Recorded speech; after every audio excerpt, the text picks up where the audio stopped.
Hey everyone, I wanted to go ahead and bring up a discussion point that I don't think I've seen anyone try to attempt to tackle at this point in time as we gear up to hear information from Capcom regarding Monster Hunter Rise Sunbreak. And the question that I'll pose is pretty simple. What do you think will actually happen with the Rampage? And the reason for that is because the more you really start to think about what we're actually seeing regarding Monster Hunter Rise Sunbreak, it pretty much means that the further you're going to be getting away from the village. And the further you get away from the village, that means that the Rampage is no longer a concern to you as a hunter. Now let me be very clear. That doesn't necessarily mean, and I don't think for any second, that all of a sudden Capcom is going to say, well, we're just not going to use the Rampage mechanics anymore, and we're not going to give us a reason to no longer provide any new content for the Rampage. I don't believe that at all. In fact, I do think that, new monsters and new challenges will be added to the Rampage. Obviously, I think that is just going to be one of those things that they'll continue to do.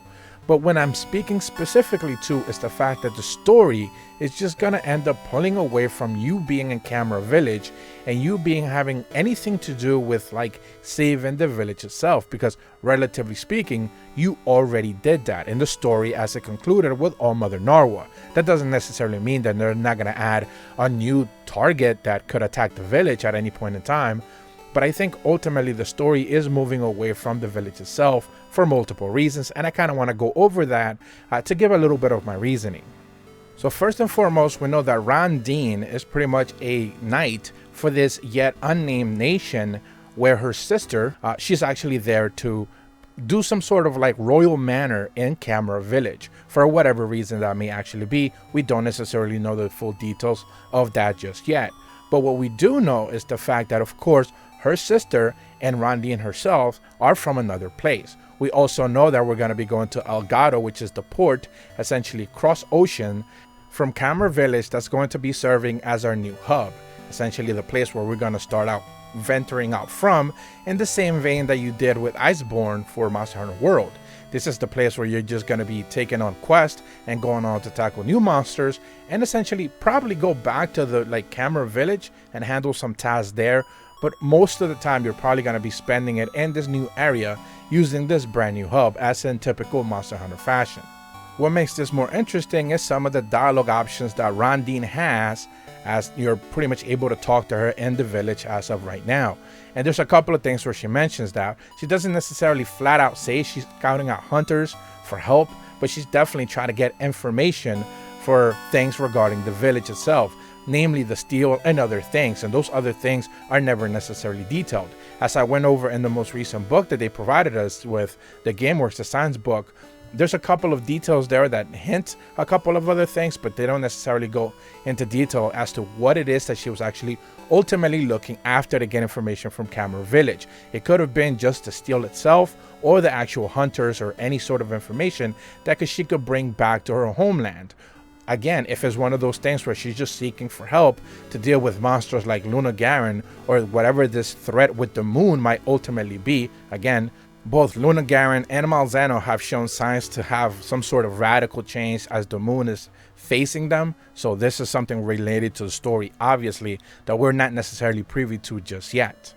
It could be that Rondine was simply sent out, like they do mention in the game, to just spy, try to get details and try to recruit a couple of hunters to come back and help. Or it could ultimately be one of those things where there is a pending doom and it could ultimately impact the village itself, Camera Village. And this is why they're also trying to get information on that as well. Where does this ultimately leave the Rampage? And that's the real question. I don't necessarily know. Because if they're sending you to this other area and they're sending you to tackle these royal matters that have to do with another country, because now you're like the ace hunter of Camera Village and your role is no longer to protect the village itself or worry about it, make it your secondary task. The main worry that you had in Camera Village was the Rampage, and that's no longer a case. That's no longer a worry. So this thing that was painted as the biggest threat to the village, one of the biggest anchor experiences for Monster Hunter Rise, the base game, is no longer going to be a very important task when you're dealing with Sunbreak, because ultimately it's just in the story, as the story goes, it's just no longer an important plot point, as you're just worried about helping out this other village or helping out you know, this big nation deal with whatever big task that they have in front of them, which is why Rondine is even out there in Camera Village to begin with. Now, to be fully fair, it's not like the Rampage was something like it was adored by hunters to begin with. This is something that a lot of people had a lot of criticisms for very early on in the game's launch, even before the full ending with Allmother Narwa was included. A lot of people were very skeptical of the Rampage to begin with. You know, some sort of like tower defense experience added into Monster Hunter that's not necessarily having you going out there and get hunts. It's just something that it wasn't necessarily a big fit in the community originally. I think a lot of people ended up turning it around and they ended up liking it for what it was, but it's not like it was ever a big hit. So it wouldn't necessarily surprise me, and this is now coming, if you want to shift the perspective on the developers end, it wouldn't necessarily surprise me if the developers ultimately say, hey, this didn't necessarily get the biggest reception. It wasn't even like the most focal point feature that Rise ended up being liked for or like adored for. Ultimately, it just became like a little bit of an annoyance or just a little bit of a struggle for people.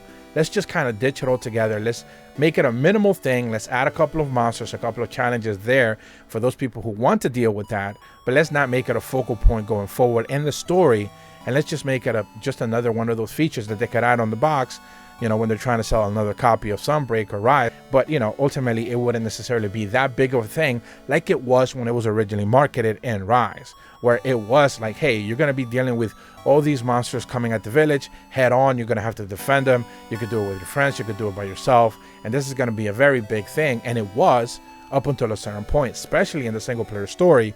It plays a massive role up until a point, and then they just kind of ditch it all together and they make you focus on the online experience, which is just about, you know, traditional Monster Hunter hunting, you know, gearing up your armor, getting higher ranks and stuff like that, and it becomes a secondary nature to even deal with the Rampage, even at the end game experience for Rise, much less what Sunbreak will ultimately have you doing.